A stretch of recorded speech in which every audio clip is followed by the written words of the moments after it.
Président du Conseil économique, s'il vous plaît, Madame, s'il vous plaît, nous sommes en Conseil présidentiel, ce n'est pas un meeting. Je demande l'attention du public. Vous pourrez, après la rencontre, fêter, si vous le voulez, danser, chanter. Mais pour le moment, je souhaite que le débat soit des débats sereins et qu'on écoute tous les orateurs, puisque ce qui vous a déplacé de l'intérieur du pays, dans les contrées les plus lointaines jusqu'à Dakar, doit vous permettre d'écouter les messages. D'abord, le message du chef de l'État à l'endroit de la jeunesse, mais aussi le message de la jeunesse à l'endroit du président de la République. kon ñu mayante ñu déglu waxtaan bi mën a am solo jërëjëf. Monsieur le Président du Conseil économique, social et environnemental, Mesdames, Messieurs les ministres d'État, Mesdames et Messieurs les ministres, Mesdames, Messieurs les représentants des partenaires techniques et financiers, Excellences, Mesdames, Messieurs les ambassadeurs, Messieurs les gouverneurs, Madame, Messieurs les gouverneurs, autorités territoriales, chers élus, Mesdames et Messieurs les représentants du secteur privé, des organisations patronales, mais également des organisations syndicales, chères autorités religieuses, musulmanes et chrétiennes, chers représentants des associations et mouvements de la jeunesse, chers jeunes, bonjour à toutes et à tous. Je voudrais d'abord saluer et souhaiter la bienvenue à nos hôtes venus de toutes les régions du Sénégal pour participer à ce conseil présidentiel sur l'insertion professionnelle et l'emploi des jeunes. Je remercie également nos partenaires techniques et financiers et tous nos invités qui nous honorent de leur présence.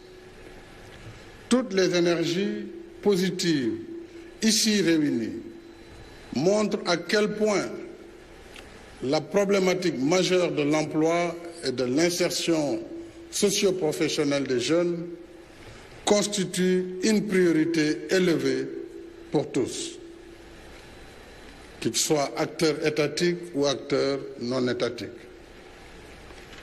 Nous aurions pu faire salle comble, voire aller au stade, mais les conditions de restriction liées à la pandémie ont fait que nous avons voulu limiter le nombre de participants. Mais là, nous avons un aréopage très représentatif de la jeunesse nationale et des forces vives de la nation. J'exprime ma profonde gratitude à toutes et à tous pour ce formidable élan de générosité autour de notre jeunesse qui porte nos espoirs pour demain. Dans mes messages à la nation des 8 mars et 3 avril dernier, j'ai annoncé une réorientation des allocations budgétaires à hauteur de 450 milliards au moins sur 3 ans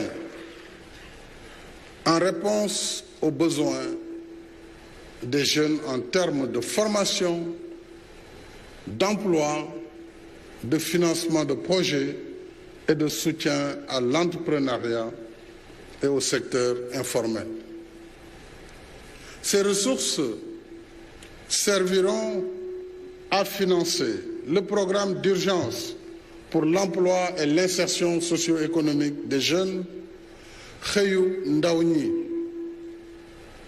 Je l'ai appelé Xëyu Ndaw ñi, ce programme d'urgence, qui sera issu de ce conseil présidentiel.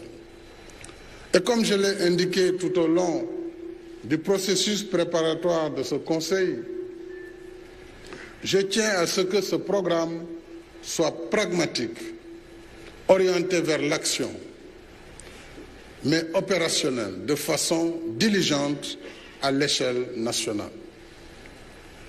Il devra aussi répondre aux exigences d'inclusion, d'équité territoriale et de justice sociale, que j'ai déjà fixées comme marqueur des politiques publiques, car je veux un Sénégal de tous, un Sénégal pour tous. C'est pourquoi j'ai tenu à ce que le processus préparatif du Conseil soit inclusif, en partant des réalités de nos terroirs et en associant la jeunesse dans toutes ses composantes. Jeunesse ouvrière, artisanale, paysanne, artistique, jeunesse des daras, du secteur informel, des cultures urbaines et des loisirs. Je remercie les autorités administratives et territoriales, ainsi que tous les acteurs ayant participé aux consultations dans nos 14 régions en si peu de temps. Grâce à ce travail en amont, nous avons une photocopie actualisée de nos potentialités et de nos contraintes. Le ministre de l'Économie, du Plan et de la Coopération y reviendra tout à l'heure dans l'exposé qu'il fera au nom du gouvernement, particulièrement au nom de ses collègues de la jeunesse, de l'emploi, entre autres. D'emblée, je dois préciser que l'exercice qui nous réunit ne consiste pas à créer du tout nouveau à partir du néant. Ce rendez-vous avec la jeunesse de notre pays s'inscrit, il est important de le dire, il s'inscrit opportunément dans la mise en œuvre du décret 2021-172 du 27 janvier 2021 portant création et fixant les règles de fonctionnement du Conseil national pour l'inclusion et l'insertion des jeunes au Sénégal. Il s'agit de faire un diagnostic honnête de la situation, de l'emploi, de l'employabilité et de l'entrepreneuriat des jeunes pour en dresser un tableau d'ensemble. Nous voulons mesurer nos acquis, identifier nos contraintes et corriger surtout nos insuffisances pour améliorer nos performances. En somme, il s'agit ensemble de réfléchir, de dialoguer et d'interroger nos pratiques afin de convenir de nouvelles dynamiques pour faire plus et mieux. Nous ne partons pas de zéro parce que les préoccupations des jeunes pour l'emploi et la création d'activités génératrices de revenus ont toujours été au cœur des priorités que j'ai assignées aux structures et mécanismes de soutien à l'encadrement et au financement des jeunes et des femmes notamment. Le Fonds de financement de la formation professionnelle, le 3FPT, auquel sont versées les ressources tirées de la contribution forfaitaire à la charge de l'employeur, intégralement, soit plus de 20 milliards de francs CFA chaque année, pour soutenir la formation au métier. L'Agence nationale pour l'emploi des jeunes, ANPEJ, qui reçoit et oriente les dossiers des jeunes.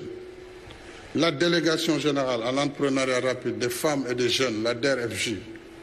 Et il faut rendre justice à la DERFJ. En 2 ans et demi, elle a financé énormément de projets jeunes.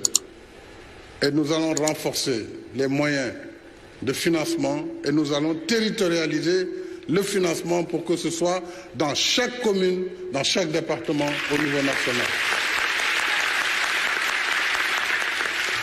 Le Fonds national de la microfinance, le programme formation école-entreprise, les centres de formation professionnelle et technique, en raison d'un centre par département, Nous avons déjà réalisé 3 centres et sur 2021, 15 nouveaux centres vont démarrer.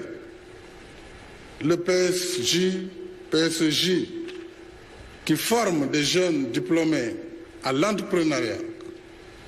Ce programme verra ses moyens multipliés et renforcés. Le programme des domaines agricoles communautaires, le DAC, avec le projet PRODAC, mais également l'Agence nationale d'insertion et de développement agricole, ANIDA, avec ses fermes, sans parler des fermes Natangé, qui ont été mises en œuvre avec la coopération espagnole et européenne pour également donner des perspectives aux jeunes. La convention, enfin, État-employeur, dont le champ d'action sera élargi à la filière de l'agriculture et de l'agrobusiness afin de soutenir nos efforts d'autosuffisance alimentaire et de transformation des produits locaux.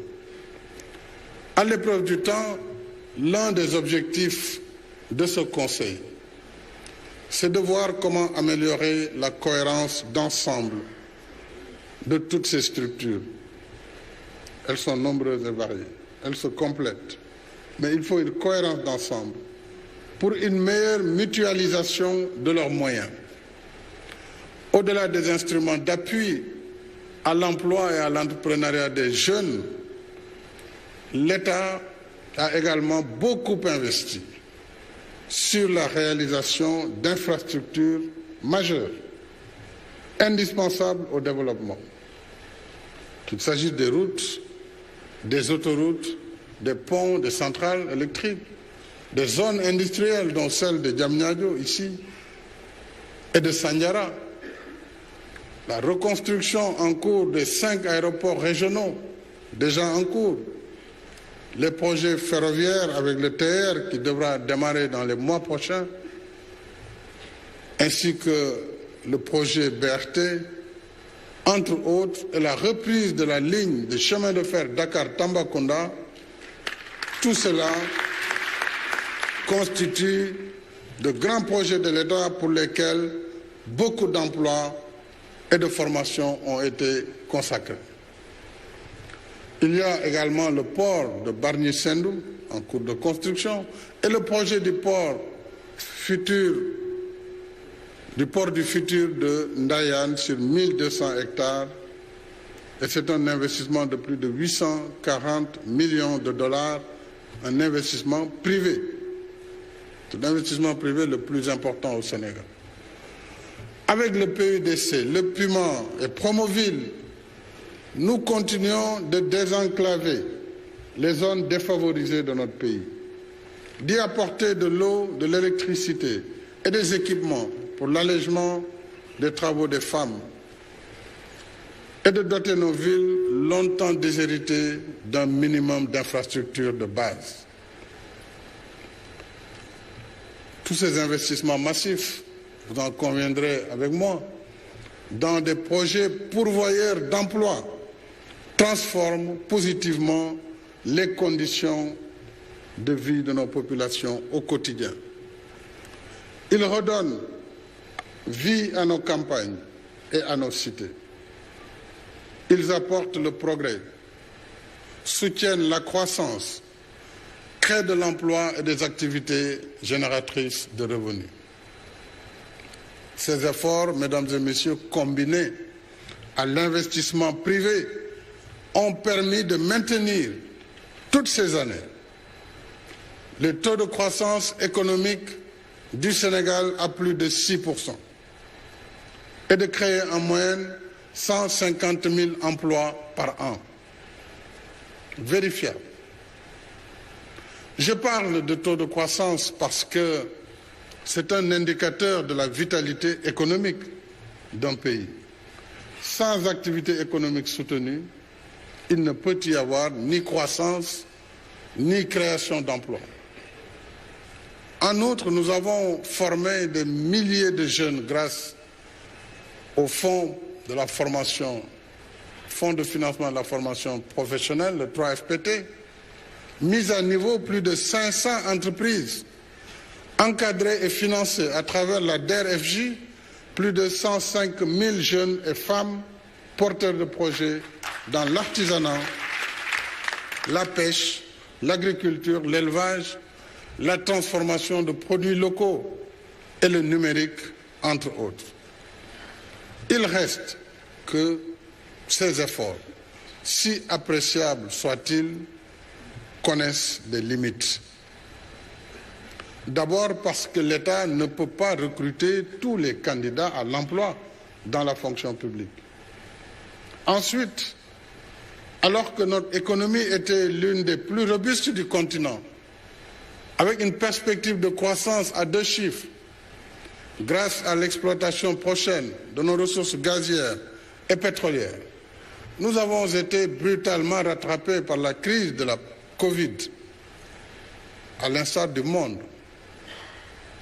Tout le système productif est sévèrement impacté, y compris le secteur informel, qui mobilise 75% de la population active du Sénégal.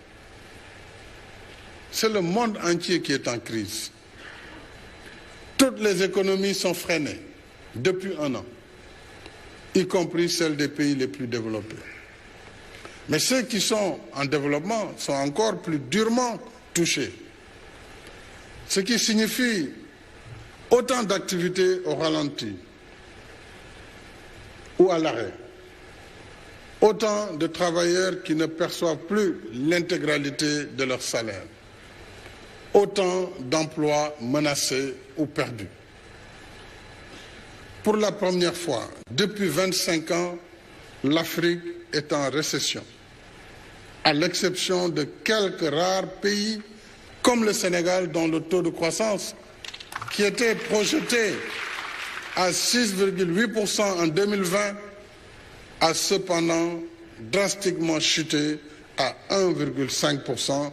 Mais 1,5%, c'est positif, c'est au-dessus de zéro, et la plupart des pays aujourd'hui sont en deçà de zéro.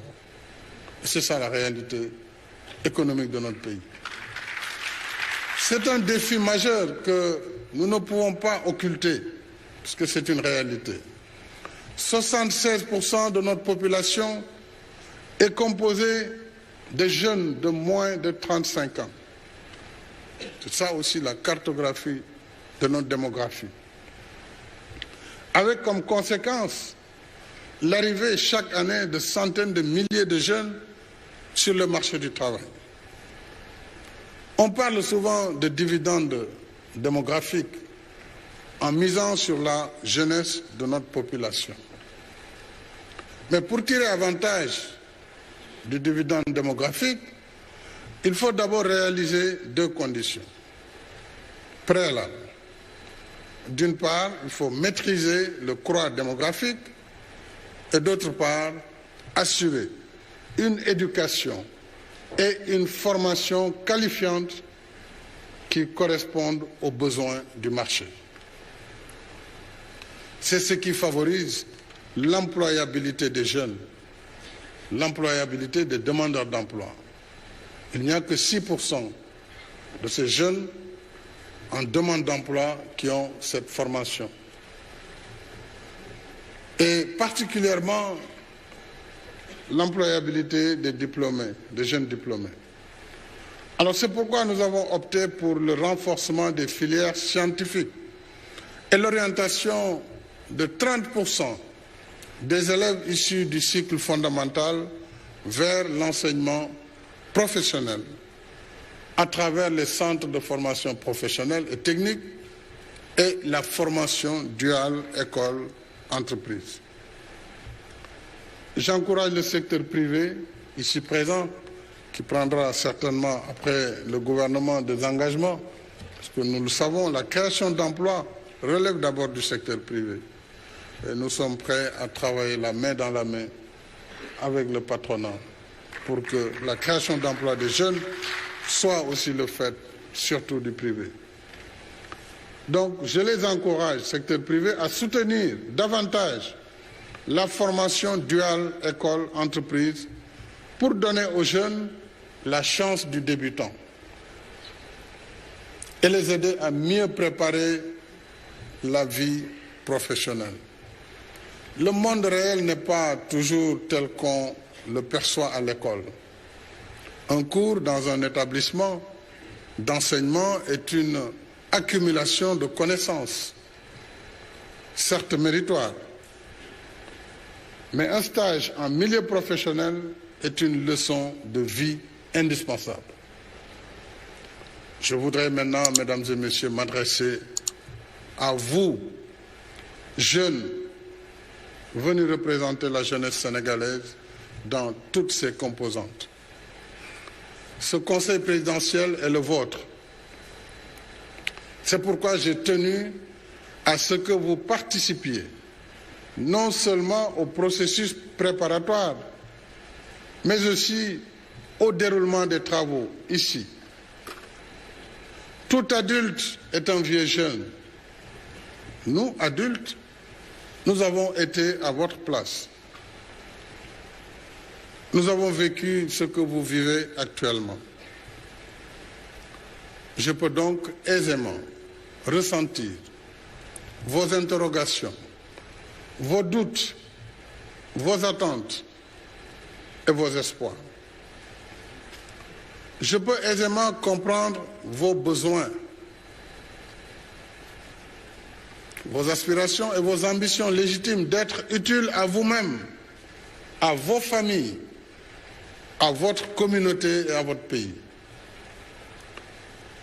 C'est dire que je suis disposé à vous écouter, à entendre vos points de vue, à partager vos préoccupations et à engager avec vous un dialogue constructif afin de répondre au mieux à vos attentes, à vos ambitions et à vos aspirations.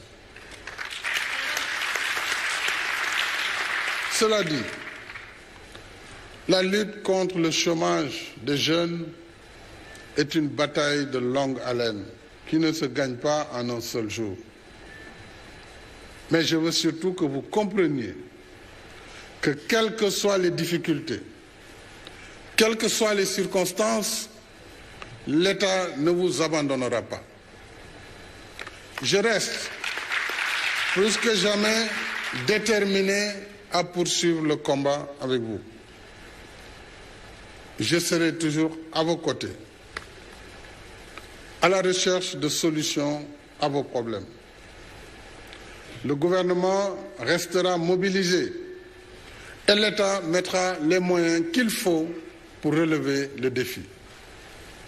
C'est l'engagement volontariste que je vous donne en attendant d'annoncer les décisions qui seront issues de ce Conseil présidentiel sur l'emploi et l'insertion socio-professionnelle des jeunes, dont je déclare maintenant ouverts les travaux. Je vous remercie.